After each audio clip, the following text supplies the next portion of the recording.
Hello, welcome to my YouTube channel the history. आज हम देखेंगे हेरोडोटस के बारे में। हेरोडोटस के बारे में हम आज पूरी विस्तार से जानकारी लेंगे। ठीक है, इनका क्या क्या योगदान रहा है ये सब हम देखेंगे। ओके, तो चलो चलते हैं, वीडियो को स्टार्ट करते हैं। मैं टाइम बचाने के लिए आपका मैंने पहले से ही ये लिख रखा है। ठीक है, तो हेरोडोटस हेरोडोटस जिसे इतिहास का पिता भी कहा जाता है। इतिहास का पिता इन्हें इसलिए कहा जाता है क्योंकि इनसे पहले ना तो कोई साक्ष्य के आधार पर इतिहास लिखते थे, ठीक है, ना ही कोई परीक्षण किया करते थे। जो इतिहास में जो घटना घटती थी उनको कहानियों के रूप में सिर्फ सुनाया जाता था, ठीक है ना, और यह कहानियों के रूप में कहीं लिख दिया जाता था। ना ही तो उसमें समय को निर्धारित किया गया था कि इस समय में ये घटना हुई थी, और ना ही जैसे उसको विस्तार से करा जाता था। जैसे अगर दो राजा लड़ रहे, युद्ध कर रहे हैं आपस में, तो उनको एक को शत्रु एक को नायक के रूप में दिखाया जाता था कहानियों में। और वर्तमान समय में भी ऐसी कहानियाँ प्रचलित हैं। ठीक, तो हेरोडोटस ने ऐसा किया कि जैसे उन्होंने इतिहास को इतिहास के रूप में ढालने का कार्य किया। ठीक है ना, इतिहास की बनाया। उन्होंने इतिहास को लिखा और समय, परिस्थिति, वस्तु सबकी परीक्षण कर करके और उन्होंने उसको लिखा विस्तार से। ठीक है, तो जैसे कि किसी युद्ध में क्या क्या उपयोग किया जा सकता है, इन सब के बारे में जो है बताया गया है इतिहास के अंदर। हेरोडोटस ने ऐसे आरंभ किया था। इससे पहले जो हो रहा था उसमें ऐसा चल रहा था कि जैसे कि कहानियाँ लिख दिया, पर उसमें जो वस्तुएं हैं जो उपयोग में किया जा रहा है उन सब के बारे में कोई जानकारी नहीं था। ठीक है, तो चलो आगे चलते हैं।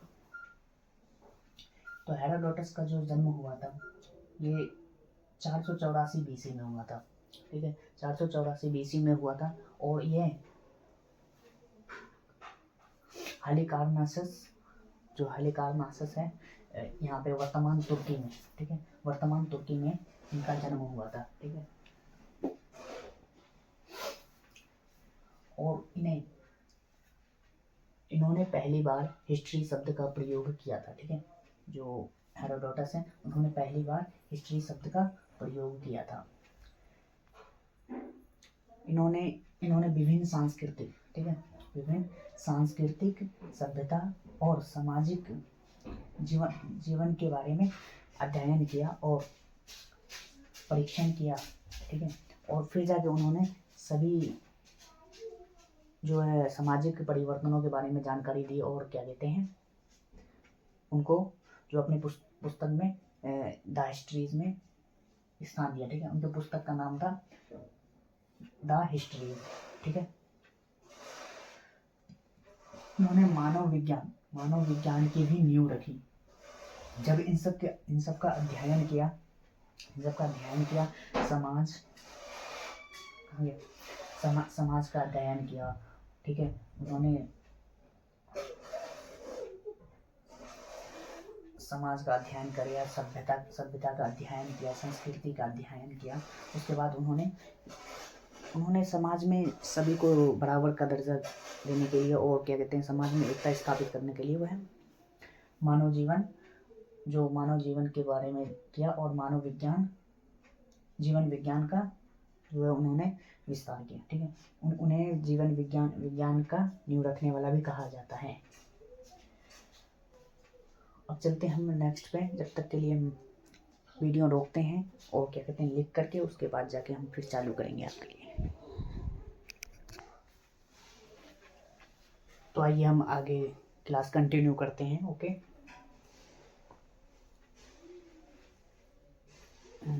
ओके, तो जो हेरोडोटस है वो कौन कौन से स्थान पे गए थे। उन्होंने इटली का दौरा किया। ठीक है, इटली का दौरा किया और वहाँ के संस्कृति, सामाजिक रहन सहन और उनके बारे में जाना। ठीक है, उनके बारे में अपने पुस्तक में किया है, उनका क्या कहते हैं उल्लेख किया है। मिस्र का किया है, ठीक है, बेबीलोन का किया है, यूनान का किया है। ठीक है, और एशिया, अफ्रीका, इन सब जगहों का भी किया है। पर इन सब जगहों की जो है उन्होंने किसी से सुना है या क्या कहते हैं कोई बताया है तो उनके बारे में लिखा है। ठीक है, जैसे कि प्राचीन समय में क्या होता था कि जो हमारे यहाँ व्यापारी भारी मात्रा में आते थे मसाले के लिए, ठीक है, सूती वस्त्र के लिए। तो जो व्यापारी क्या कहते हैं इंडिया से जाते थे या जैसे बाहर से कहीं से आते थे, तो क्या था ना कि जैसे मतलब जो तुर्की था, तो तुर्की के पास से एक रास्ता था। ठीक है, तुर्की के पास से एक रास्ता था। जैसे देखिए ये भारत है, ठीक है, ये भारत का दक्षिण हिस्सा है, ये ऐसे पाकिस्तान या अरब है। ठीक है, तो यहाँ पे जो तुर्की वाला जो जगह है, यहाँ से एक रास्ता जाता था जो कि अरब को भी आता था, ये वाला नहीं, हाँ, अरब को भी आता था, और ये इधर से यूरोप भी जाते थे। ठीक है, तो जो यूरोप जाते थे तो उन सब व्यापारियों से जो है वहाँ पे जैसे मतलब रुकते थे उसी स्थान पे, ठीक है, तुर्की में। तो वो जाकर के जो हेरोडोटस है वो जाकर के वहाँ से जानकारी प्राप्त करते थे कि वहाँ की संस्कृति कैसी है, वहाँ का रहन सहन कैसा है, वहाँ का खान पान कैसा है। ठीक है, वहाँ पे किस तरह से मतलब कृषि की जाती है और वहाँ की राजतंत्र क्या है। तो उन सब के बारे में जो है ना हेरोडोटस जानकारी लेते रहते थे और अपनी पुस्तक में लिखते थे। ठीक है, तो चलिए आगे बढ़ते हैं। तो ये सब स्थानों पे वो जाते थे। ठीक है, उसके बाद जाके हेरोडोटस को झूठ का पिता भी कहा जाता है। ठीक है, ये क्यों कहा जाता है, चलिए हम देखते हैं कुछ तथ्य को। ठीक है, सोने के खोदने वाले चींटियाँ, ठीक है, यहाँ पे बिंदी आएगी, चींटी, सोने की खुदाई करने वाली जो चींटी है उसके बारे में हेरोडोटस लिखता है। पर जो है हेरोडोटस लिखते हैं ये एक जानवर का नाम था। ठीक है, जो भारत में या पहाड़ी क्षेत्र में पाया जाता था। जो सोने की खुदाई करने वाली चींटी है ना, ये भारत के बारे में लिखा है हेरोडोटस ने। ठीक है, तो हम देखेंगे कि इस चींटी का नाम था, हाँ, इस चींटी का नाम था मारमोट। ठीक है, इस चींटी का नाम था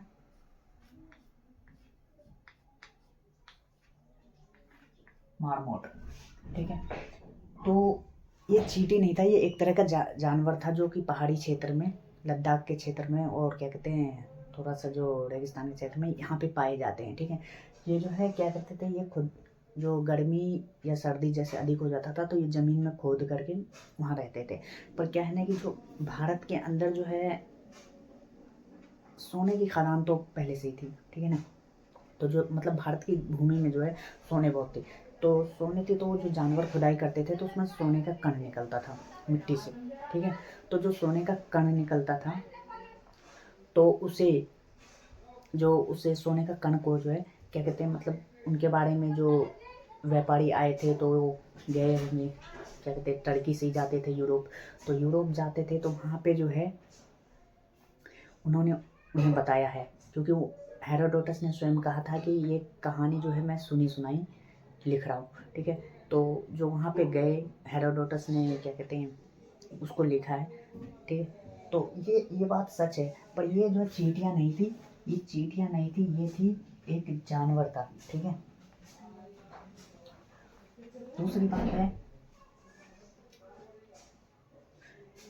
जो कहीं कहीं सुनी बातों को अधिकतर लिखा है जिसकी वजह से इन्हें झूठ का पिता कहा जाता है। ठीक है, ये हमने पहले बात कर लिया। ऐसी ऐसी जो अपने अपने राख से पुनः पुनः जीवित हो जाते थे। ठीक है, तो ऐसा जो मतलब ऐसा जीव जो ऐसा जानवर जो क्या कहते हैं कि अपने राख से जीवित हो जाते थे, तो ये ऐसी झूठी कहानियों को जो है इसी के कारण इन्हें जो झूठ का पिता कहा जाता है। ठीक है, बिना सर का मानव। ठीक है, बिना सर का मानव, उनकी जो हिस्ट्री द हिस्ट्रीज में उल्लेख है कि बिना सर का मानव था, जिसके जैसा मतलब नाक जो है ना वो पेट पे होता था, सीने पे होता था, नाक और मुंह जो है सीने पे होता था, उनके पास सर नहीं होता।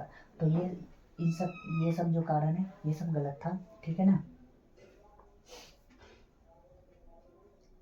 और ये है ऊन का पेड़।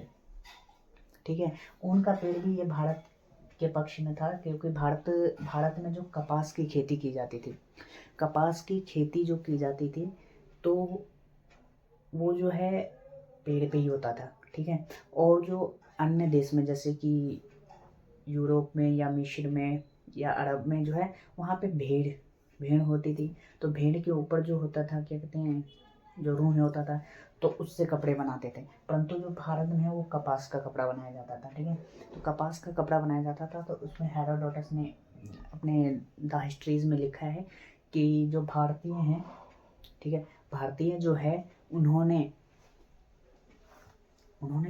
सफ़ेद कलर का कपड़ा पहनते हैं वो लोग, और क्या कहते हैं, वो बहुत ही पतले और बहुत ही मुलायम होते हैं, ठीक है। और वो ऊन पेड़ पे उगते हैं, तो पेड़ पे हमारे यहाँ कपास उगता था। तो यह बात तो सत्य है, ठीक है। बस उन्होंने ऊन ले लिया, कपास नहीं बोला, ठीक है।